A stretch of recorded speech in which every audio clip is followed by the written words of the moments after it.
For 1,000 years, kings and queens of Europe had absolute power. But absolute power corrupts absolutely. Greed, revenge, sex, madness, witchcraft, murder. Every monarch had their royal secrets.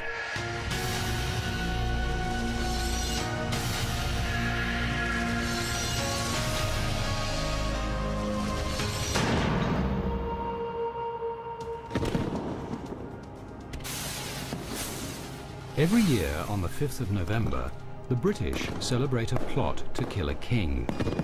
An assassin named Guy Fawkes planned to blow up Parliament and the king, but he was caught as he lit the fuse. Guy Fawkes was one of many assassins who have plagued royalty. Kings were constantly on their guard because anyone, foe, friend, or even family, could be plotting to take the crown. Most murder attempts failed, but the debauched Edward II of England, French peacemaker Henry IV, saintly King Wenceslas, all had a date with assassins.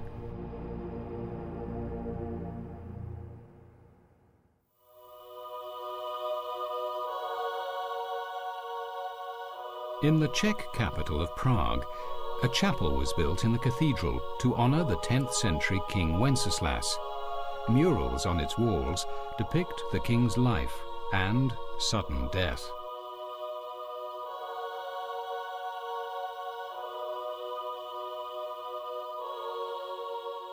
To this day, the Christmas carol Good King Wenceslas celebrates the king of what was then called Bohemia. Wenceslas embraced a new religion which was spreading across Eastern Europe: Christianity.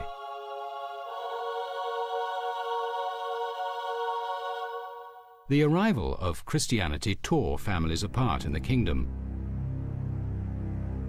Many still worshipped pagan idols.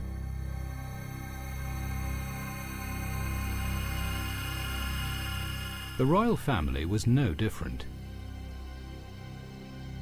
Wenceslas's pagan mother killed his grandmother because she became a Christian. And he had a younger brother, Boleslav, who kept the pagan faith. When Wenceslas inherited the kingdom, Boleslav's resentment of his Christian brother festered.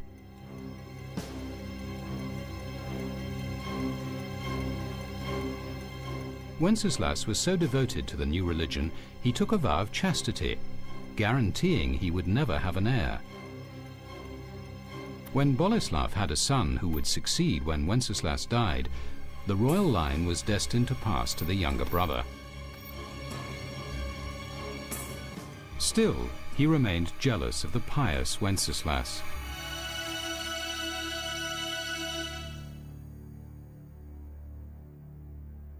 Suddenly, in the autumn of 929, Boleslav declared he was converting to Christianity. He built a church and invited King Wenceslas to attend its dedication. The king was overjoyed at his brother's turn of conscience. He left the capital Prague to travel to the new church at his brother's stronghold, Stara Boleslav. The younger brother gave Wenceslas a warm Christian greeting when he arrived.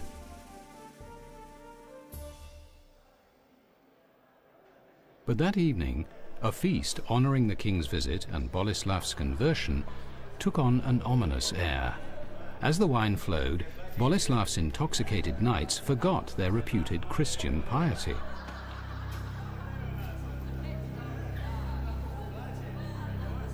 The drunken knights grew boisterous and then turned abusive as they insulted Wenceslas.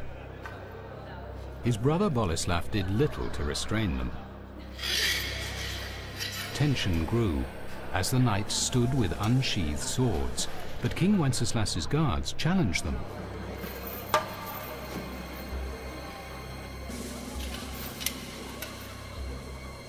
Boleslav finally called his men to order, averting a deadly showdown in public.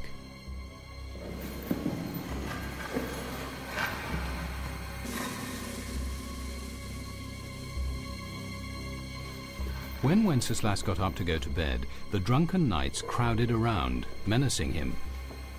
The king mustered all his royal authority to force his way out.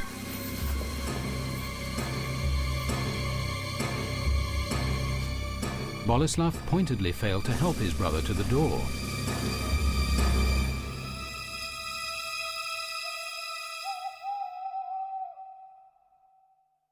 Boleslav's new church was to be consecrated the next day. The devout King Wenceslas rose early to pray, then set out to the church. He was alone. When Wenceslas got to the chapel door, it slammed shut and the bolts were drawn. Wenceslas grasped the door handle, seeking sanctuary in the holy place, as Boleslav's men surrounded him. The men grabbed the king, dragging him to his younger brother's feet. Boleslav raised his sword and declared, "Yesterday I served thee as I could. Today, behold how brother serves brother."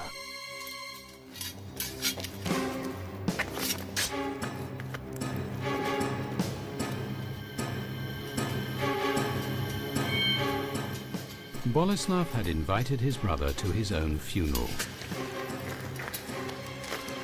Sibling rivalry and blind ambition, made even more venomous by religious conflict, had driven Boleslav to spill his own family's blood.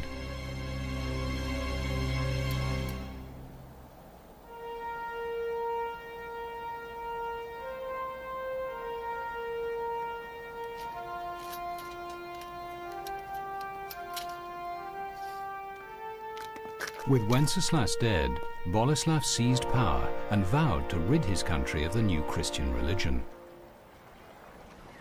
But the king's murder brought on a strange series of events.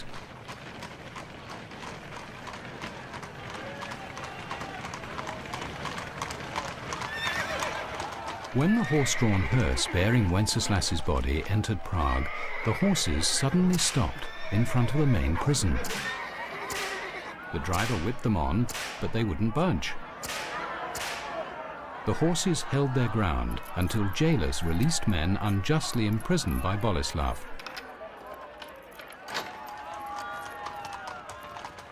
Only then would the horses move on.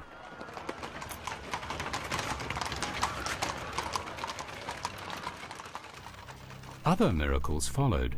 It was said that the lame walked, the blind could see. When the Pope heard of Wenceslas's martyrdom, the murdered king was declared a saint.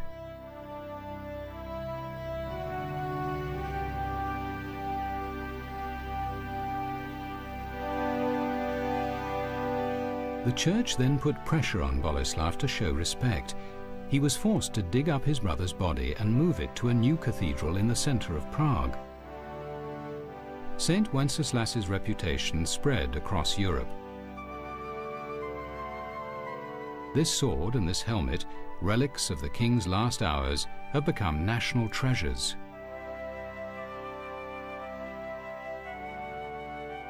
Boleslav's ambition to grab a place in history failed, as Bohemia became a Christian nation, and Wenceslas became its patron saint. And every Christmas, children sing carols about good King Wenceslas, not about his murderous brother.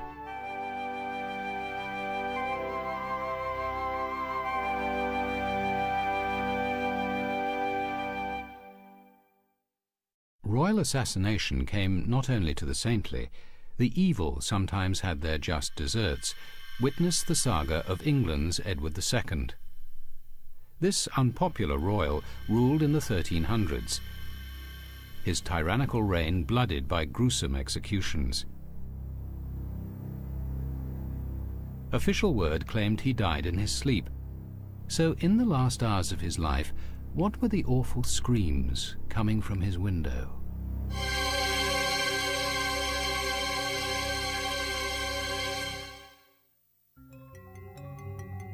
Edward flouted the rules of monarchy.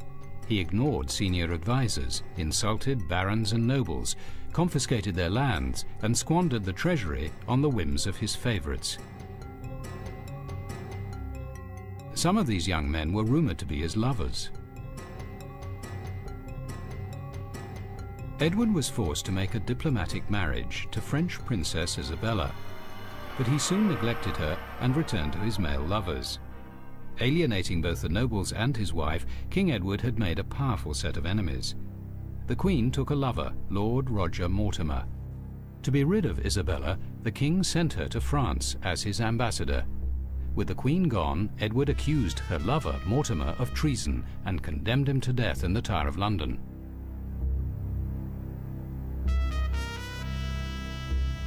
The night before his execution, Mortimer invited his guards to take a last glass of wine with him. The wine was drugged, and Mortimer escaped to France to join the Queen. There, Isabella and Mortimer gathered an army of disaffected English nobles and returned to England to depose the king. A monk named Thomas Dunhead, a friend of King Edward's, later wrote about the events he witnessed. In the year of 1327 there came many knights against our Lord Edward, and foremost amongst them was his own queen. She came with her lover Roger Mortimer, and against the will of the king fomented rebellion against him.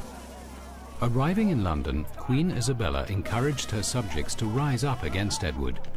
Sick of their corrupt king, Londoners responded to the Queen's words. A frenzied mob soon ran riot in the streets. The swarm dragged one of Edward's cronies, the Bishop of London, from his horse and cut his head off with a butcher's knife. The howling mob then turned to hunt down Edward's favourite boys. They were captured, sexually mutilated, and executed.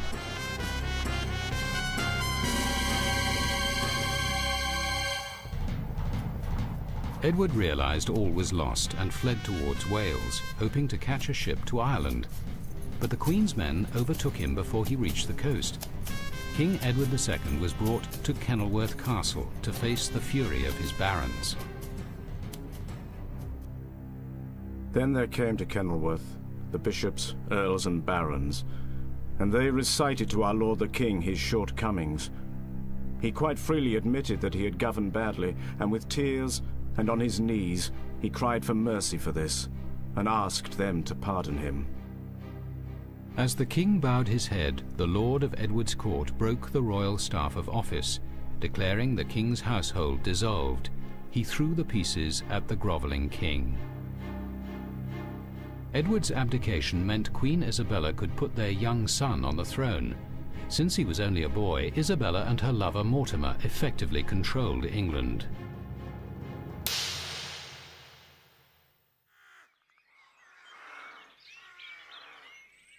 The disgraced king was locked up here at Berkeley Castle, while Isabella and Mortimer pondered Edward's fate.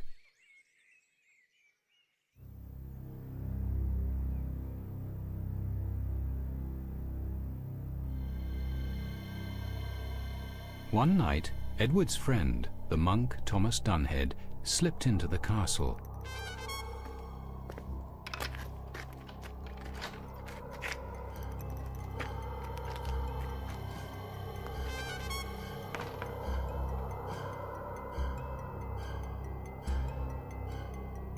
Under the guards' noses, Edward and Dunhead escaped.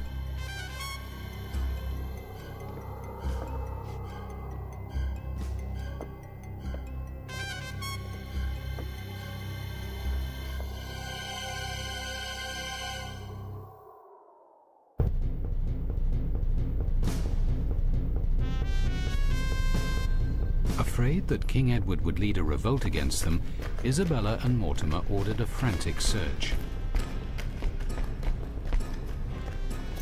Within a few days, Edward was recaptured and thrown back into the dungeon at Berkeley Castle.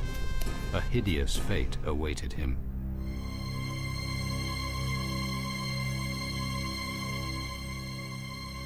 Isabella knew her position would never be safe while Edward lived. Mortimer sent a letter to Edward's jailers at Berkeley. Get rid of the king, but do it discreetly. The outright murder of a king anointed by God could easily provoke a rebellion against the perpetrators. There must be no sign of foul play.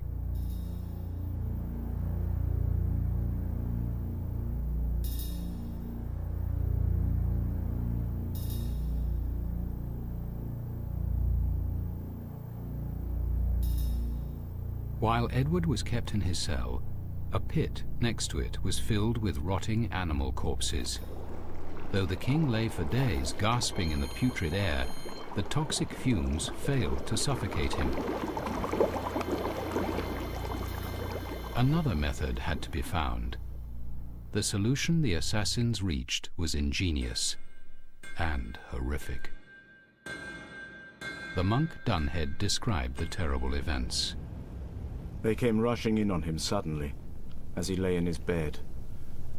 They thrust a red-hot plumber's iron up into his bowels, through a funnel put in at the fundament, burning thereby his inward parts.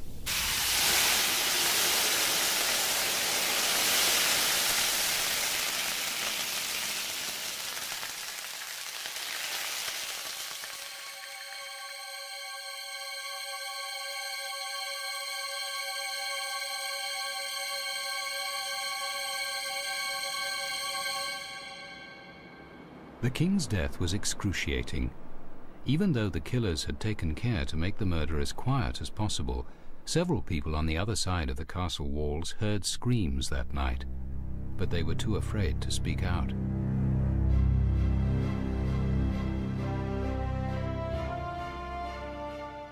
The official announcement said King Edward died suddenly. As he lay in state, no visible marks of violence were seen on his body. Edward was buried in Gloucester Cathedral, and a veil was drawn over the events. Rumours flew, but afraid of sharing the king's fate, no one dared to claim he had been murdered. Even the monk Thomas Dunhead refused to accuse Isabella and Mortimer, his new rulers. With regard to the king's decease, I prefer to say no more about the matter, for sometimes lies are for the advantage of the many, and to tell the whole truth does harm.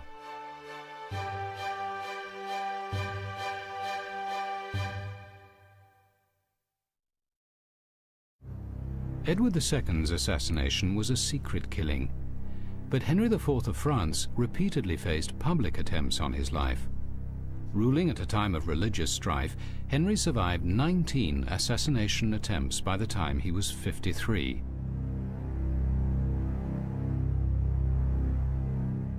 The king had already been almost strangled, and a stabbing had left his face permanently scarred. After yet another assassination attempt, this time with poison, Henry had all his food tasted. When his personal cook was away, the King of France dined only on boiled eggs.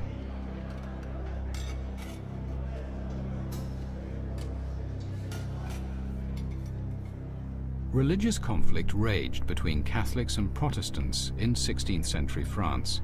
Henry was a Protestant leader. His first marriage was to the reigning king's sister, who was a Catholic. When Henry's Protestant friends gathered to celebrate the marriage, Catholics attacked them. 3,000 were slaughtered in the infamous St. Bartholomew's Eve massacre. Later, when Henry rose to become king, he converted to Catholicism in an attempt to peacefully unite France. Known as Henry the Great, he was a successful ruler, but fanatic Catholics were still out to get him. With a long string of mistresses, his love life became public knowledge and left his first marriage in tatters. Henry IV's sexual appetite and Protestant background enraged Catholic zealots like Francois Ravaillac, an unemployed schoolteacher. Still believing the king was a heretic, Ravaillac refused to accept Henry's conversion to Catholicism. Prone to hallucinations, Ravaillac felt a divine calling to kill the king. At the beginning of May 1610, Ravaillac came to Paris and stole a large kitchen knife from an inn.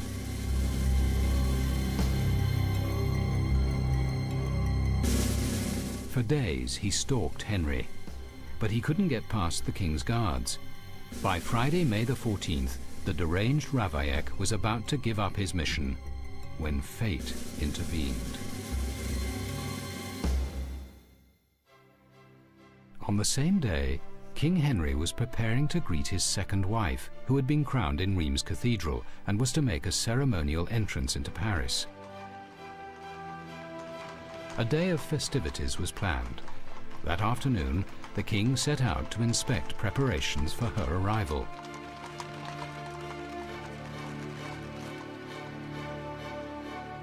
It was a warm, sunny day as Henry rode in an open carriage.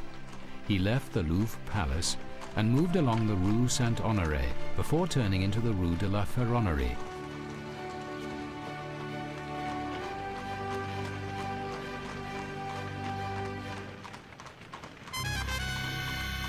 By coincidence, Ravaillac was walking down the same street at the same time. As the king's carriage passed, Ravaillac realized a God-given opportunity had come his way. Henry and his companion were completely unaware of any danger to the king.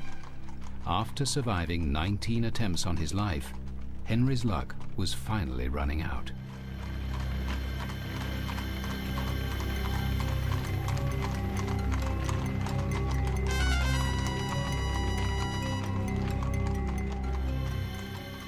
By sheer chance, the street ahead was blocked by a hay wagon. The royal carriage came to a stop. The king's security guards rode ahead to clear the way, leaving Henry unguarded.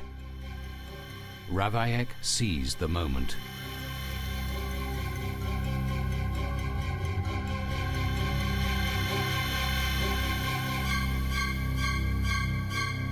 He plunged the knife into Henry's chest, just above his heart.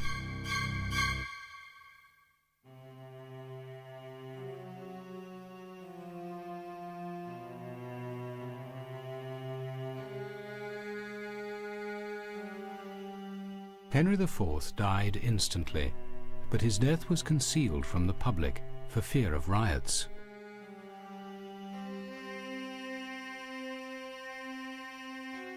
After so many attempts on Henry's life, an assassin had finally succeeded.